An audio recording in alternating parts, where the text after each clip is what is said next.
예수님은 오병의 표적과 변화산 사건, 그리고 제자들이 귀신 들린 아이를 고치지 못하는 사건을 통하여 약속의 말씀대로 예수님이 오셔서 죽으시고 부활하신 복음만 전해야 귀신 들린 자를 고쳐서 구원할 수 있다라고 이렇게 말씀하시고, 또 서로 크다고 자랑하지 말고 어린아이와 같이 예수님이 전하신 복음의 말씀만 가만히 듣고 있으면 성령이 오신다는 거죠. 그래서 들은 복음의 말씀을 깨달아 믿게 하면 그때 복음을 전하는 거예요. 그런 자가 예수님을 영접하는 자이며 하나님 아버지를 영접하는 자이고, 그런 사람이 천국에서 큰 자라고 말씀하고 있어요. 천국에서 큰 자라는 것은 당연히 구원받은 하나님의 백성이라는 거예요. 여러분들 그거 잊지 마세요. 그러면서 오늘 본문의 말씀은 서로 사랑하는 말씀과 다른 복음을 따르지 말고 오직 진리의 말씀으로만 하나는 섬기며 또 그 복음만 전하라는 그런 말씀을 하고 있어요. 이런 문맥임을 여러분들 기억하시고 본문 51절을 볼게요. 예수께서 승천하실 기약이 차감해 예루살렘을 향하여 올라가시기로 굳게 결심하고, 이렇게 말해요. 예수님이 이제 십자가에서 죽으실 때가 되었다는 거예요. 죽으시고 부활 승천하실 때가 되었는데 예루살렘으로 올라가셔야 된다는 거예요. 예수님이 다른 데도 죽으시면 안 되나요? 꼭 예루살렘에서 죽으셔야 되나요? 구약 성경에는 예수님이 예루살렘에서 죽으실 것을 여러 가지 모형과 그림자로 말씀하고 있었어요. 그래서 구약에서 약속하신 기록된 말씀대로 예수님은 예루살렘에서 죽으시고 부활 승천하셔야 예수님이 약속하신 메시아임을 증거를 할 수가 있어요. 다른 데서 하게 되면 약속하신 메시아가 아니에요. 그러니까 성경에 기록된 말씀대로 죽으시고 부활하기 위해서 예루살렘으로 올라간다고 하는 거예요. 그런데 누가복음 13장에 보면요, 예수님이 예루살렘으로 올라가서 죽으시고 부활하신다니까 어떤 바리새인이 이렇게 얘기를 했다고 해요. 누가복음 13장 31에서 33절에 보면 곧 그때 어떤 바리새인들이 나와서 이르되, 그러니까 예수님이 예루살렘 올라가셨어요. 그리고 거기서 죽으시고 부활하셨는데 거기 있을 때 이런 얘기를 하는 거예요. 곧 그때 어떤 바리새인들이 나와서 이르되 나가서 여기를 떠나소서, 헤롯이 당신을 죽이고자 하나이다. 그러니까 헤롯이 당신을 죽이려고 하니까 얼른 이것을 피해야 네가 생명을 얻을 수 있다라고 바리새인들이 이렇게 얘기하는 거예요. 결국 바리새인들의 손에 의해 십자가에 달려 죽으시게 되는데 바리새인들이 이렇게 얘기를 하는 거죠. 그러면서 이르시되 너희는 가서 저 여우에게 이르되 오늘과 이내는 내가 귀신을 쫓아내며 병을 고치다가 제3일에는 완전해지리라 하라 그러죠. 오늘과 내일은 귀신을 쫓아낸다는 거예요. 얘기는 복음의 말씀을 잘 가르쳐주고 십자가에서 죽으시고 부활하신다는 거예요. 그리고 제3일에 살아난다는 거죠. 십자가에서 죽으시고 제3일에 살아나신다는 거죠. 그래서 구약 성경 말씀대로 그대로 이루신다라고 예수님이 이렇게 말씀하고 있는데 바리새인들은 얼른 여기를 피하라고 하니까 예수님을 살려주려고 그렇게 얘기를 했다는 거죠. 그러니까 예수님은 그런 바리새인들에게 요우라고 하는 거죠. 이렇게 이제 그를 이렇게 비유해서 말씀하고 있는 거예요. 그러면서 그러나 오늘과 내일과 모레는 내가 갈 길을 가야 하리니, 그러니까 예수님 십자가에서 죽으시고 부활 승천하셔야 돼요. 그래야만 율법을 복으로 바꿔주시고 우리를 생명으로 구원하실 수가 있는 거예요. 그래서 그 일을 해야 된다고 하는 거예요. 그러면서 선지자가 예루살렘 밖에서는 죽는 법이 없다라고 그래요.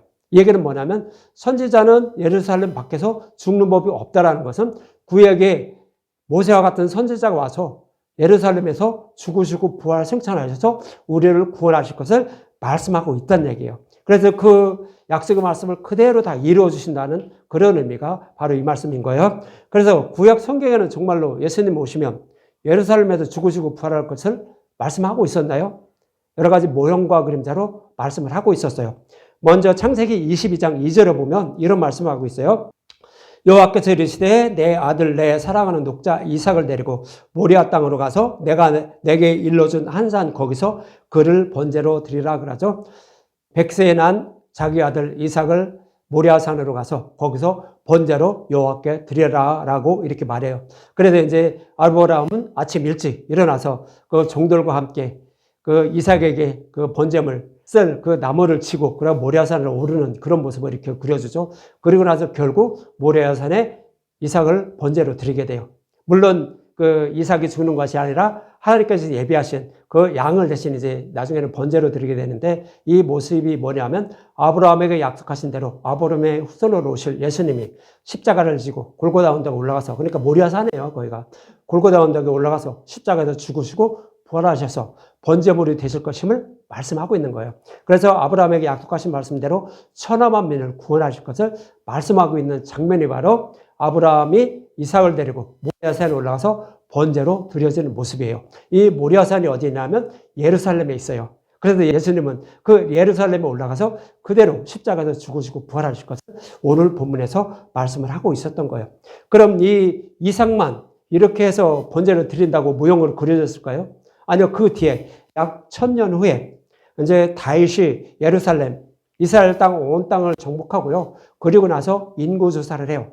인구조사를 하니까 속전세를 내고 인구조사를 해야 되는데 속전세를 내지 않았기 때문에 이제 아라우나 타작마당에서 번제를 드리게 돼요. 그래서 이제 질병을 다 치료하게 되는데 역대상 21장 18절에 보면 이런 말씀하고 있어요. 이 사건은 모리아산에 이삭을 번제로 드리고 약 1000년 뒤에 이런 사건이 일어나는 거예요. 여호와의 천사가 갓에게 명령하여 다윗에게 이르시기를 다윗은 올라가서 여부스 사람 오르난의 타작마당에서 여호와를 위하여 제단을 쌓으라 하신지라 그래요. 여기서 오르난 타작마당은 여기서 똑같은 모리아산이에요. 모리아산 그 장소에서 이제 오르난이 거기서 밭을 갈고 소를 저기 해서 밭을 갈고 했던 거 이것을 그대로 다 갖다가 거기서 번제로 드리게 돼요. 그래서 이제 여기서 생명의 속전을 내지 않고 인구조사를 한 것을 이제 생명의 속전을 내게 되는 거예요. 그래서 이제 그 질병이 다 그치게 돼서 이스라엘 백성의 생명을 살리게 돼요. 근데 그 생명의 속전을 내지 않고 7만 명이 죽었다고 그래요. 생명의 속전을 내고 인구조사를 해야만 질병이 없게 돼요. 질병이 없게 된다는 것은 생명을 살릴 수 있다는 거예요. 근데 생명의 속전을 내지 않고 인구조사를 했으니까 죽어야 되겠죠. 그러니까 7만 명이 죽는 거예요. 7만 명이라는 것은 딱 7만 명이 아니에요. 하나님이 택하지 않은 백성들, 그런 자들을 심판하는 의미를 하고 있는 거예요. 그리고 나서 이제 다윗이 거기서 번제로 드림으로, 모리아산에서 번제로 드림으로, 이제 거기에서 그것을 드려나니까 그 질병이 끝인 거예요. 그래서 이스라엘 백성의 생명을 살릴 수 있다는 얘기예요. 이 말씀은 어떤 의미를 담고 있냐면, 아브라함과 다윗의 후손으로 오실 예수님이 이 아라우나 타작마당에서 십자가에서 번제물이 되심으로 우리의 생명의 속전을 내어주셔서 우리를 구원하시는 모습을 이렇게 모형으로 그려주셨던 거예요. 그래서 우리를 구원하실 것을 말씀하고 있었던 거예요. 이 모습이 또 뭐냐면 아브라함의 후손 이삭을 모리아산에서 번제로 드리는 똑같은 장면인데 똑같은 장소에서 이렇게 번제로 드리는 모습을 그렇게 그려주고 있었던 거예요. 그래서 예수님은 예루살렘에서 십자가에서 죽으시고 것을 이 두 가지 모습을 통하여 말씀하고 있었어요. 그리고 나서 이제 역대하 3장 1절에 보면 여기에서 다윗의 아들 솔로몬이 성전을 짓게 돼요. 역대하 3장 1절에 보면 솔로몬이 예루살렘 모리아산에, 그렇죠? 아브라함의 아들 이삭을 모리아산에서 번제로 드렸죠. 그 장소라는 거예요. 그 장소에서 솔로몬이 예루살렘 모리아산에 여호와의 전을 건축하기 시작하니, 그러니까 성전이 거기에 건축이 되는 거예요. 똑같은 장소예요. 그곳에 전에 여호와께서 그의 아버지 다윗에게 나타난 곳이요 여부스 사람 오르난의 타작마당에 다윗이 정한 곳이라 그러는 거예요. 그래서 역대하 3장 1절에 보면 이삭을 번제로 드리는 장소하고 아라우나 타작마당에서 다윗이 번제를 드리는 곳, 그곳에 동일한 장소라는 거예요. 그 동일한 장소에 솔로몬이 거기에서 이제 솔로몬 성전을 짓는다고 이렇게 말하는 거예요. 그래서 이 솔로몬 성전을 진 이 장소에서 예수님은 십자가에 달려 죽으시고 부활하셔서 여호와께 번제로 드려질 것임을 성경은 그렇게 말씀을 하고 있는 거예요. 그래서 우리의 생명의 속전을 내어주셔서 우리를 구원하실 것을 구약에서는 이렇게 계속 기록을 하고 있었어요. 그럼 예수님 오시면 어디서 죽으셔야 돼요? 바로 아라우나 타작마당, 모리아산, 솔로몬의 성전이 세워진 그곳에서 죽으셔야 돼요. 그러니까 예수님은 그 예루살렘으로 올라가셔서 거기서 그대로 구약에 기록된 말씀대로 죽으시고 부활하셔서 우리를 구원하실 것을 이렇게 말씀하고 있는 거예요. 그런데 구약의 바리새인들은 어떻게 됐어요?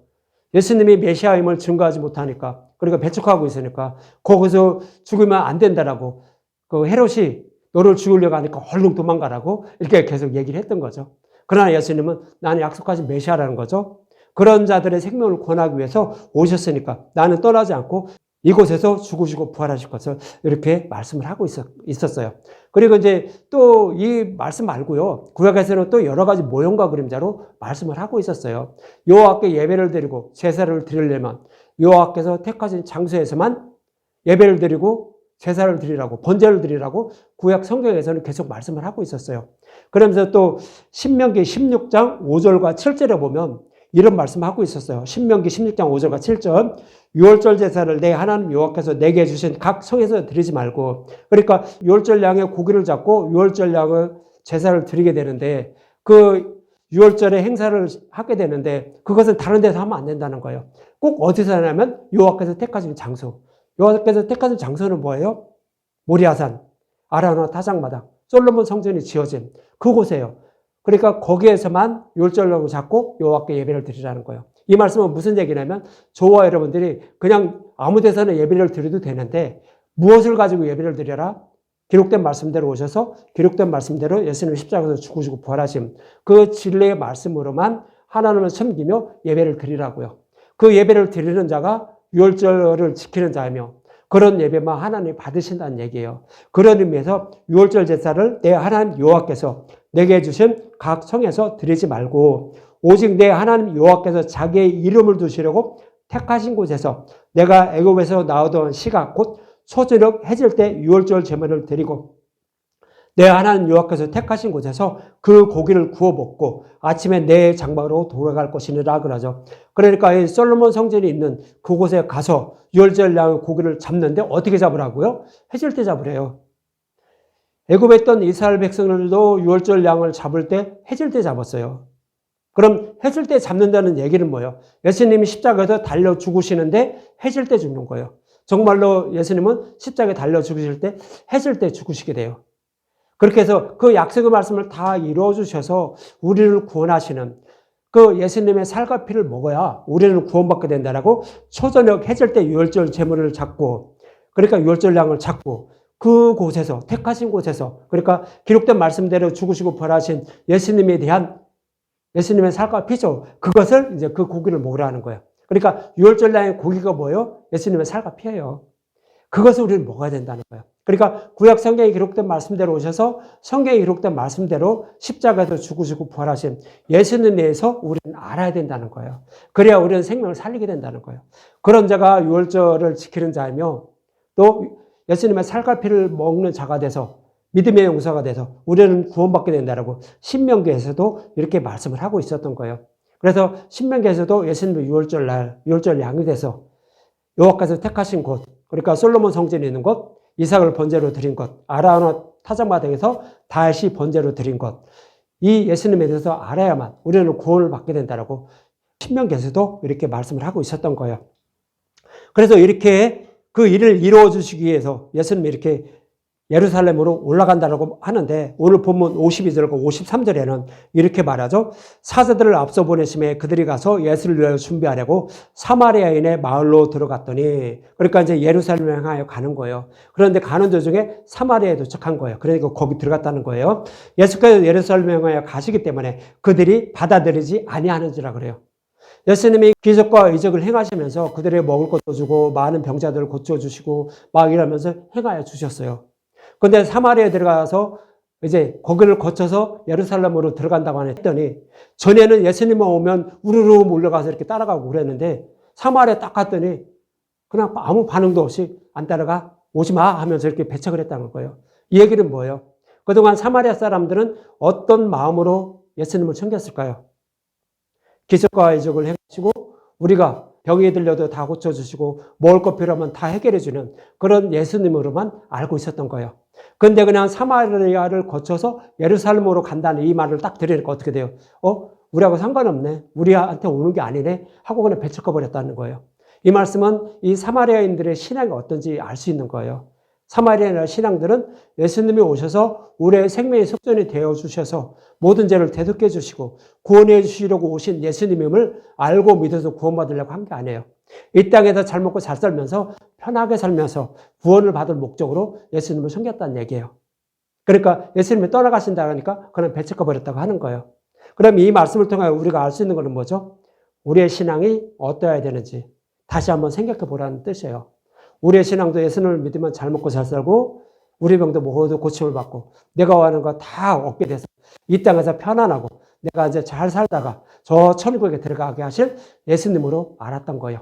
그러나 예수님은 그게 아니라고 이렇게 말씀을 하고 있는 거예요. 여러분의 신앙이 그렇다면 여러분들 구원받지 못하면 기억을 하셔야 됩니다. 그래서 이어지는 본문 54절 56절에 보면 제자 야고보와 요한이 이를 보고 이르되 주여 우리가 불을 명하여 하늘로부터 저들을 멸하라 하기를 원하나이까. 예수께서 돌아보시며 꾸짖으시고 함께 다른 마을로 가시니라 그러죠. 그래서 예수님의 제자들이 그렇게 예수님을 배척하는 걸 보고 그냥 멸할까요? 불을 내서 멸할까요? 했더니 예수님은 그러지 말라는 거예요. 저들은 복음이 뭔지 그런 것들을 알지 못한다는 거예요. 우리는 안 그럴까요? 우리도 성령 오시기 전에는요, 예수님이 아무리 기적과 이적을 행하시면서 뭐 어떻게 한다고 할지라도 우리는 예수님이 저기 하신 그 진리의 말씀을 알지 못해요. 그래서 우리도 사마리아 사람처럼 배척할 수밖에 없는 거예요. 예수님은 그걸 아시고 가만히 두라는 거예요. 이제 예수님이 죽으시고 부활하셔서 성령 오시게 되면 제자 너희들이 가서 저런 사람들에게 복음을 전하라는 거예요. 진리의 말씀만 전하면 택한 자들은 성령이 오셔서 저들을 예수님을 영접하게 만든다는 거예요. 그들 중에도 구원을 받을 사람이 있다라는 거죠. 그러니까 그렇게 하지 말고 그냥 떠나자라고 이렇게 말씀을 하고 있는 거예요. 그러면서 이어지는 57절, 본문 57절에는 이렇게 말씀하고 있죠. 그렇게 사마리아 사람들은 예수님을 배척했는데요. 어떤 사람은 이런 말을 했대요. 본문 57절, 길 가실 때에 어떤 사람이 여짜오되 어디로 가든지 나는 따르리이다 그러는 거예요. 예수님은 어디로 가든지 자기는 그냥 끝까지 쫓아간다는 거예요. 그러면 정말로 참 멋진 사람이다 생각을 들죠. 그런데 예수님을 믿는 목적이 이런 두 부류가 있다는 거예요. 어떤 사람은 나하고 필요가 없으니까 아예 그냥 떨어지는 사람이 있고, 어떤 사람은 그래도 예수님만 있으면 내가 원하는 거 다 얻으면서 잘 먹고 잘 살 수 있지 해서 끝까지 쫓아간다라고 이렇게 말씀을 하고 있는 거예요. 그러니까 복음을 알고 진리의 말씀을 알고 예수님을 섬긴다는 것이 아니라 나의 것을 얻기 위해서 내가 원하는 것을 다 얻어서 잘 먹고 잘 살기 위해서 예수님을 쫓아가는 사람이 있다는 거예요. 아주 열심으로. 그래서 어디로 가든지 이렇게 쫓아간다라고 이렇게 말씀을 하고 있는 거예요. 그래서 이 땅의 삶의 문제를 모두 해결해 주시는 예수님을 알고 따른다는 것으로 그런 사람을 보고 이어지는 58절에 예수님은 이렇게 말씀하셔요. 58절에 보면 예수께서 이르시되 여우도 굴이 있고 공중에 새도 집이 있으되 인자는 머리 둘 곳이 없도다 하시고 그러죠. 여우도 자기가 살아가는 굴이 있다는 거예요. 새도 그들이 잘 수 있는 집이 있다는 거예요. 그런데 예수님은 이 땅에서 편안히 쉴 수 있는 그런 것이 아무 데도 없다는 거예요. 그럼 이 얘기는 뭐예요? 내가 이 땅에서 너희들을 위해서 잘 먹고 잘 살고 병도 다 치료해주면서 이렇게 하는 거, 그러기 위해서 예수님이 오신 게 아니라는 거예요. 예수님은 오신 목적은 딱 하나예요. 우리는 인류의 조상 아담과 하와가 타락을 했어요. 선악과를 먹고 타락해서 모든 인류가 다 사탄의 노예로 살아가요. 근데 그대로 두면 다 지옥불에 들어가니까 그들의 죄를 사하여 주시고 그 복음으로 구원해 주시기 위해서 십자가에도 죽으시고 부활하시기 위해서 오신 거예요. 그러므로 이제 율법을 복으로 바꿔주셔서 그를 믿는 자를 구원해 주시기 위해서 예수님 오셨지 다른 목적으로 오신 거 아니에요. 우리가 이 땅에서 잘 먹고 잘 살면서 구원받게 하기 위해서는 예수님 오시지 않아도 돼요. 그러나 말씀으로만 이 땅을 우주 만물을 창조하셨는데 말씀으로만 해도요. 우리는 다 이 땅에서 편하게 잘 먹고 잘 살면서 편하게 살 수가 있어요. 그런데 이제 결국은 피조물이기 때문에 영원히 살 수가 없는 거죠. 그래서 영원히 살게 해서 평안히 살게 하기 위해서 예수님이 오셨음을 그러는 거예요. 우리 모든 죄를 대속해 주셔서 구원해 주시기 위해서 오셨음을 이렇게 말씀을 하고 있었던 거예요. 그래서 예수님이 이렇게 오신 목적을요. 우리 스스로는 알지 못한다는 거예요. 그래서 요한복음에서도 이런 말씀하고 있었는데요. 요한복음 1장 끝절과 요한복음 2장 초반에는 이제 예수님이 죽으시고 부활하셔서 야곱이 베데스다를 꿈꾼 것을 이루어준다고 하죠. 그 얘기는 예수님이 십자가에서 죽으시고 부활하셔서 땅과 하늘 연결하는 사닥다리가 된다. 하늘문을 열어주신다고 하는 거예요. 그래서 가나의 혼인잔치에서 물로 포도주를 만들어준 것처럼 율법을 복으로 바꿔주셔서 혼인잔치를 이어주실 것을 말씀하고 있었던 거예요. 그러면서 그 뒤에 이어서 하시는 말씀이 뭐예요? 이 성전을 올라 내가 3일 만에 일으키리라 말씀하고 있었던 거예요. 그런데 이제 제자들은 그때 예수님이 이렇게 말씀하신 것을 알지 못한다라고 요한복음 2장 23절과 24절에 이렇게 말씀하고 있는 거예요. 6월절에 예수께서 예루살렘에 계시니 많은 사람이 그의 행하시는 표적을 보고 그 이름을 믿었으나, 그러니까 기적과 이적을 행하시면서 많은 병자를 고쳐주시는 거 보고 예수님을 믿었다는 거예요. 그런데 이것은 여기서 믿었다는 얘기는 구원에 이를 만한 믿음을 가졌다는 얘기가 아니에요. 예수님만 믿으면 병도 고쳐지고 뭐도 한다라는 그 육적인 믿음을 가지고 있었다는 거예요. 영적인 믿음이 아니에요. 육적인 믿음을 가지고 있었다고 이렇게 말하는 거예요. 그러면서 24절 예수는 그의 몸을 그들에게 의탁하지 아니하였으니 이는 친히 모든 사람을 아시며 그러죠. 그렇게 믿은 사람들이 하나님은 그들이 믿음이 아니라고 생각했다는 거예요. 그래서 그들을 의탁하지 않았다는 거죠. 그래서 그들은 믿음에 이르지 못했다라고. 그러니까 육적인 믿음으로만 이렇게 예수님을 믿고 있었다라고 하는 거예요. 예수님이 어떤 의미로 이 땅에 오셨는지 그걸 알지 못하고 예수님만 따르고 있었다라고 이렇게 말씀을 하고 있는 거예요. 그래서 우리는 성령 오시지 않으면은요, 스스로 믿음에 이르지 못해요. 그래서 예수님은 죽으시고 부활하셔서 성령을 보내주셔서 마음의 성전을 세워주시고 우리를 구원하실 것을 요한복음 2장에서도 말씀하고 있었던 거예요. 그래서 제자들도 예수님이 죽으시고 부활하신 후에야 예수님이 하신 말씀을 기억이 났다라고 생각났다라고 이렇게 요한복음 2장에서도 똑같은 의미로 말씀을 하고 있었던 거예요. 그러면서 예레미야 선지자도요, 여호와께 돌아오라고 외치는 말을 듣고도 돌아오지 않은 이런 백성을 보고 예레미야 8장 18절과 19절에 이렇게 말씀을 하고 있어요. 그래서 예레미야 선지자를 보낸 것은 뭐예요? 이스라엘 백성들이 복음으로 돌아오지 않으면, 여호와께로 돌이키지 않으면 너희들은 바벨론 보리에 끌려간다라고 계속 예레미야 선지자를 통해, 물론 다른 선지자를 통해서도 계속 먼저 말씀을 하고 있었는데 예레미야 선지자를 통해서 계속 말씀을 해줬어요. 그런데 복음으로 돌아오지 않더라는 얘기예요. 그러니까 복음으로 돌아오지 않으면 얘들은 결국 바벨론 보리에 끌려갈 건데 그 사실을 알고 있는 예레미야의 마음을 이렇게 표현을 하고 있는 거예요. 예레미야 8장 18절과 19절 슬프다 나의 근심이여 어떻게 위로를 받을 수 있을까 내 마음이 병들었도다 딸 내 백성이 심히 먼 땅에서 부르짖는 소리로다 여호와께서 시온에 계시지 아니한가 그의 왕 그 가운데 계시지 아니한가 그들이 어찌하여 그 조악한 신상과 이방의 헛된 것들로 나를 격려하게 하였는고 하시니 그러죠. 이 얘기는 뭐예요? 결국 이스라엘 백성들은 바벨론 포로에 끌려간다는 거예요. 끌려가서 거기서 생활하는 것을 보고 정말로 마음이 아프다는 거예요. 그들이 섬겨 요하는 하나님이 계시는데 결국은 그들이 조악한 그 신상들로 헛된 것으로 하나님을 섬겨가지고 결국은 저렇게 됐다라고 미리 내다보고 있는 거죠. 그래서 예레미야 선지자가 그렇게 마음 아파하는 이런 모습을 예레미야 8장에서 이렇게 그려주고 있는 거예요. 이 모습은 하나님의 마음을 그렇게 표현해주고 있는 거죠. 아무리 복음으로 돌아와야 너희들은 생명을 얻는다 그렇게 외쳐도 하나님의 종들을 통해 외쳐도 돌아오지 않아서 결국 지옥불에 떨어져서 거기서 많은 고통을 받고 있는 그런 모습을 보고 하나님이 이렇게 괴로워하신다라고 말씀하고 있는 거예요. 그래서 우리는 어떻게 해야 돼요? 얼른 진리로 돌아와야 되겠죠. 하나님의 이름만 부른다고 해서 진리로 돌아오는 거 아니에요. 진리의 말씀은 오직 성경에 숨겨져 있는데요. 문자적으로 봐서는 몰라요. 성경 오셔야만 알 수 있는데 이것은 어떻게 되냐면 구약에 기록된 말씀대로 예수님 오셔서 어떻게 이제 이것은 아담과가 타락해요. 타락하니까 창세 전부터 우주 만물을 창조하기 이전부터 하나님은 예수님을 보내주셔서 그 죄를 대속해 주시고 그리고 그 복음으로 구원하실 것을 여러 가지 모형과 그림자를 계속 말씀해 주셨어요. 이것을 기록한 것이 구약 성경 말씀이에요. 그리고 와서 실제로 육신의 몸을 입고 오신 거예요. 그리고 와서 그것을 다 이루어 주시고 그대로 구약에 기록된 말씀대로 그 복음으로 우리를 구원하고 계신 거예요. 이러한 하나님을 아는 거예요. 그냥 예수님만 믿으면 잘 먹고 잘 살고 뭐 자기의 소견으로 이렇게 해석하는데 이거 문자적으로 보니까 그런 생각이 나오는 거예요. 그런데 문자적으로 안 보고 그냥 정말로 메시아 언약의 말씀대로 이루어 주심 예수님에 대해서만 알면 그렇게 문자적으로 얘기하는 그런 거 다 거짓임을 알 수가 있어요. 그러니까 구약에 기록된 말씀대로 오셔서 기록된 말씀대로 우리를 구원하고 계신 예수님에 대해서 알고 예수님을 섬겨야지 우리는 구원을 받게 된다는 거예요.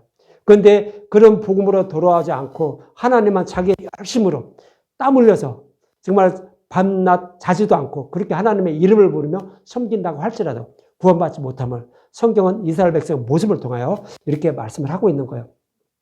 그러면서 이렇게 이제 돌아오지 않는 그런 백성들을 이렇게 슬퍼하시고 그리고 이제 그런 자들을 구원하기 위해서 예수님은 제자들에게 이제 내가 죽고 부활하면 저런 자들에게 가서 복음을 전해야 저들의 생명을 살릴 수 있다고 하는 거예요. 그러면서 이어지는 오늘 본문 59절과 60절에 그 제자들에게 하는 말씀이에요. 또 다른 사람에게 또 다른 사람이라고 하는데 제자들을 향하여 말하는 거예요.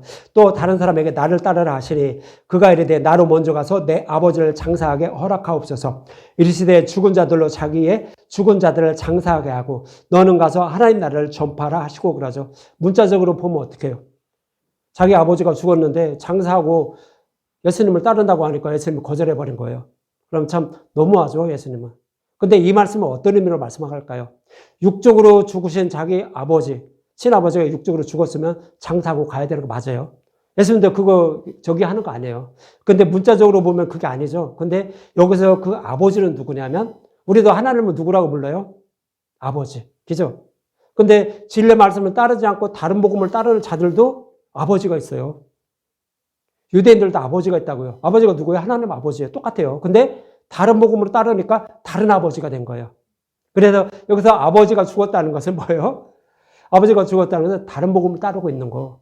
그거 아예 그냥 딱 끊어버리라는 거예요. 다른 복음을 따르고 있는 거 그거 딱 끊어버리고 진리의 말씀으로만 하나님을 섬기라는 거예요. 이것이 죽은 자들로 하여금 죽은 자를 장사라는 거예요. 그럼 죽은 자들은 뭐예요? 죽은 자들은 진리의 말씀으로 돌아오지 않은 자들이에요. 율법으로 하나님 섬기고 있는 자들, 그런 자들에게 율법으로 성경에 내비두고 너는 나를 따르라는 거예요. 그래야 생명을 얻고, 그리고 따르다가 이제 이런 자들에게 복음을 전하라는 얘기예요. 그러니까 아버지를 장사하는데 죽은 자들로 장사하게 하라는 것은 다른 복음을 따르는 자들에게 그거 따르게 내비두고 너는 진리로 돌아와서 이 복음으로만 하나님 섬기라는 그런 의미로 말씀하고 있는 거예요. 여러분들 이단들은 그렇게 얘기 안 해요. 장사했으면 하나님이 여기 문자로 이렇게 돼 있잖아. 그러니까 거기 가지 마 하면서 딱 끊어버려요. 못하게 해요. 근데 그 얘기가 안 해요. 오직 진리로만 하나님 섬기라는 얘기예요. 이제 모형으로 이렇게 그려주는 거예요. 그래서 이제 레위기 19장 18절과 19절에는 또 이런 의미로 말씀하고 있어요. 똑같은 말씀이에요. 똑같은 말씀인데 다른 그림으로 그려주고 있어요. 레위기 19장 18절과 19절. 원수를 갚지 말며 동포를 원망하지 말며 내 이웃 사랑을 내 자신과 같이 사랑하라. 나는 여호와라 그러죠. 아무리 원수 같은 사람이라고 할지라도 오직 진리의 말씀은 그에게 동일하게 전해주라는 거예요. 진리의 말씀을 전해줄 때 그 사람이 진리의 말씀을 듣게 되면 성령이 오셔서 믿음에 이르게 하시고 구원해 주시는 거예요. 그렇지 않으면 구원받을 길이 없는 거예요. 그러니까 아무리 원수라고 할지라도 네가 미워하는 사람들이라고 할지라도 그에게 오직 진리의 말씀만 전해주라고 이렇게 말씀을 하는 거예요. 그러면서 이어지는 19절에 보면 너희는 규례를 지킬지어다. 내 가축을 다른 종류와 교매시키지 말며 그리고 내 밭에 두 종자를 섞어 뿌리지 말며 두 재료로 직지한 옷을 입지 말며 그러죠. 두 종류로 다 계속 나와요. 두 종류는 뭐예요? 율법과 복음이에요. 율법과 복음을 섞인 거로 전하지 말라고요. 이웃을 사랑하는데 밉다고 해서 쟤는 구원받으면 안 돼. 그렇게 해서 다른 복음을 섞이고 전하지 말라고요. 그러니까 오직 진리 말씀만 아무리 원수라고 할지라도 진리 말씀만 전해야 그가 그 진리 말씀을 들을 때 믿음에 이르게 돼서 구원받게 되니까 아무리 믿고 네가 싫어하는 사람이라고 할지라도 오직 진리 말씀만 전하라는 거예요. 요나는 그게 싫어가지고 안 가려다가 결국 물고기 뱃속에 있다가 결국 가서 너 니느웨 가서 전해 그랬더니 한 이틀을 돌아야 되는데 그냥 하고 이렇게 그냥 전해버렸어요. 그랬더니 그 진리 말씀만 그러고 전한 거 싫어서 그렇게 전한 거예요. 애들이 구원받는 거 싫어가지고 이방인이니까. 근데 어떻게 그 얘기 딱 듣고요. 그 사람들은 회개하고 저겠다고 하죠. 그래서 그들이 심판 안 받았다고 하는 거예요. 그러니까 오직 진리 말씀은 전해야 된다라고. 아무리 미워도 진리 말씀은 전해야 된다라고 하는 거예요. 그렇게 말씀하고 있는 거예요. 그러면서 이어지는 본문, 오늘 본문 61절과 62절에 이렇게 말하죠. 또 다른 사람이 이르되 주여 내가 주를 때리겠느냐마는 나로 먼저 내 가족을 작별하게 허락하옵소서. 예수께서 이르시되 손에 쟁기를 잡고 뒤를 들어보는 자는 하나님 나라에 합당하지 아니하니라 그러죠. 그렇죠? 예수님을 따르는데 가족과 이별을 하고 그래도 밥 한 끼는 먹고 따르겠습니다. 이렇게 얘기를 한 거예요. 그랬더니 하지 말라는 거예요. 쟁기를 잡고 저기 하는 사람은 합당하지 않다는 거죠. 그거 안 된다고 하는 거예요. 그럼 이 말씀도 동일한 거예요. 아버지가 죽었는데 아버지를 장사하고 따르겠습니다라고 했는데 그럼 아버지를 장사하고 예수님을 따른다는 얘기는 뭐예요? 율법도 지키고 또 복음도 지키면서 하나님을 섬기겠습니다 하는 그거가 똑같은 거예요. 그러니까 예수님은 그거 자르라는 거예요. 오직 진리 말씀으로만 하나님을 섬기라는 거예요. 여기서 가족과 이별하는 것도 마찬가지예요. 가족과 이별하면서 복음 전하러 가는데 잠깐 뭐 저기 하는 거 못하게 하겠어요? 그 얘기가 아니에요. 문자적으로 보면 그 얘기인데 그 얘기가 아니라 가족과 작별하는 것은 복음도 지키고 또 율법도 지키면서 하나님을 섬기겠습니다라는 똑같은 거예요. 가족은 영적인 가족을 말하는 거예요. 영적인 가족, 그동안 내가 섬겼던 다른 복음도 하나님을 섬기고 또 진리 말씀으로도 하나님을 섬겨서 하나님의 일을 하겠습니다라고 했더니 하나님 그거 안 된다는 거예요. 하나님 섬기려면 오직 진리의 말씀으로만 섬겨야 돼요. 그렇게 말씀하는 것이 가족과 이별하는 거 안 된다라고 이렇게 말씀을 하고 있는 거예요. 그러니까 나를 따르라라고 이렇게 말씀을 하고 있는 거예요. 똑같은 말씀을 하고 있는 거예요.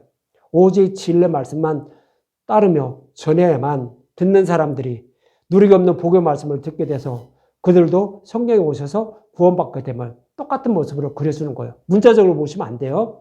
하나님이 저와 여러분들을 정말로 사랑하고 또 육적인 가족도 이렇게 사랑해서 그들에게도 복음을 전해서 구원받게 해야 된다라고 성경은 그렇게 말씀하고 있는데 자기 가족들에게 딱 이별하고 뭐 저기 하라는 거 이거 못하게 하는 그런 말씀 아니에요. 다른 복음으로부터 완전히 끊고 그리고 나서 진리의 말씀만 따라야 된다라고 그런 의미로 이렇게 말씀을 하고 있었던 거예요. 그래서 이 말씀을 잘 모형으로 설명해 준 것이 열왕기상이에요. 엘리야가 엘리사를 부르게 돼요. 그 장면을 통하여 이 말씀이 어떤 의미인지 말씀하고 있어요. 열왕기상 19장 19절부터 21절에 보면 이렇게 말씀하고 있죠. 예레미야가 거기서 떠나 사밧의 아들 엘리사를 만나니 그가 12겨루스를 앞세우고 밭을 가는데 여기서 서로 밭을 가는 것은 복음을 전하고 있는 거예요. 이때 당시 엘리사는 다른 복음으로 전하고 있었어요. 이제 그 모습을 이렇게 그려주고 있는 거예요. 자기는 12겨루스와 함께 있더라. 엘리야가 그리로 건너가서 겉옷을 그의 위에 던지니 엘리사에게 겉옷을 던졌다는 것은 예수님이 십자가에서 벗어주신 옷을 던져준 거예요. 옷을 던져줬다는 것은 뭐예요? 복음을 전해줬다는 얘기예요. 다른 복음을 따르고 있던 엘리사에게 옷을 던져줬다는 것은 진리의 말씀을 전했으니까 너 이 진리의 말씀만 따르자. 그것이 하나님을 섬기는 거야 라고 이렇게 전해줬다는 얘기예요. 그랬더니 20절 그가 서를 버리고 그렇죠. 그동안 율법을 섬기던 다른 복음을 섬기던 것을 버렸다는 거예요. 엘리에게로 다가가서 이르되 청하건대 나를 내 부모와 입맞추게 하소서. 그렇죠. 오늘 본문에서는 가족과 이별을 한다고 했더니 하지 못하게 한 거예요. 그런데 엘리사도 이제 이렇게 청하는 거죠. 내 부모와 입맞추게 하소서. 그리한 후에 내가 당신을 따르겠나이다. 엘리야가 그에게 이르되 돌아가라. 내가 내게 어떻게 하야 하니라 그러죠. 그러니까 가족과 이별을 하게 해달라고 하니까 그래 하고 와 이렇게 한 거예요. 그럼 엘리야는 잘못한 거네. 오늘 본문하고 틀리네요. 근데 이제 그게 아니기 때문에 가족과 이별하고 이거 육적으로 말하는 거 그게 아닌 거예요. 영적인 가족을 말하는 거예요. 그래서 영적인 가족과 이별하는 모습을 이어지는 21절에 이렇게 말하는 거예요. 엘리사가 그를 떠나 돌아가서 한 겨루스를 가져다 잡고 소의 기구를 불살라 그 고기를 삶아 백성에게 주어 먹게 하고 일어나 엘리야를 따르며 수종 들었더라 그러죠. 그동안에는 복음을 만나기 전에는 엘리야를 만나기 전에는 엘리사는 조상들이 섬기던 율법으로만 하나님을 섬겼던 거예요. 그런데 그 소를 다 잡아가지고 그것을 고기를 다 그런 가족들에게 그러니까 율법을 따르는 그런 자들에게 다 준 거예요. 너희들이나 이렇게 섬겨. 나는 이거 안 섬길 거야. 하면서 이렇게 떠났다는 그런 의미예요. 그러니까 엘리사의 모습을 통하여서 오늘 본문에 예수님이 말씀하신 그 아버지가 주는데 장사하고 가겠습니다라는 말과 또 가족과 이별을 하게 하옵소서 하는 그 말과 동일한 의미로 말씀하고 있는 거예요. 그래서 그동안 다른 복음으로 하나님 섬겼던 거 이것을 이제 완전히 끊어버리고 오직 진리의 말씀으로만 하나님을 섬길 것을 엘리사의 모습을 통하여 말씀하고 있는 거예요. 이렇게 해야만 예수님의 제자가 된다고요. 구원받은 하나님의 백성이 된다고요. 그렇지 않고 그냥 따르게 되면 다른 복음과 같이 하나님을 따르게 돼서 우리는 생명을 얻지 못해서 구원받지 못하고 또 그 말씀을 듣는 사람들도 동일하게 성령 오시지 않아서 믿음에 이르지 못해서 구원받지 못함을 그렇게 말씀을 하고 있는 거예요. 그래서 이제 이 신명기에서도요 동일한 의미로 말씀하고 있어요. 신명기에서도 복음을 전하는데 이 복음을 전하는 전쟁에 참여할 수 있는 사람이 누구인지 이렇게 잘 설명을 하고 있거든요. 이제 모형으로 설명하고 있는데 신명기 20장 5절과 6절을 먼저 볼게요. 신명기 20장 5절과 6절. 책임자들은 백성에게 말해요. 이르기를. 그러니까 엘리야의 모습이 이제 책임자의 모습이에요. 근데 엘리사를 부르는 장면을 이렇게 말하는 거예요. 책임자들은 백성에게 말해요. 이르기를 새 집을 건축하고 낙성식을 행하지 못한 자가 있느냐? 그는 집으로 돌아갈지니 전사하며 타인이 낙성식을 행할까 하노라 그러죠. 이제 부르는데 그 사람이 집을 짓고 있어요. 새 집을 짓고 있어요. 근데 거의 완성됐는데 아직 다 못한 거예요. 조금 남았어요.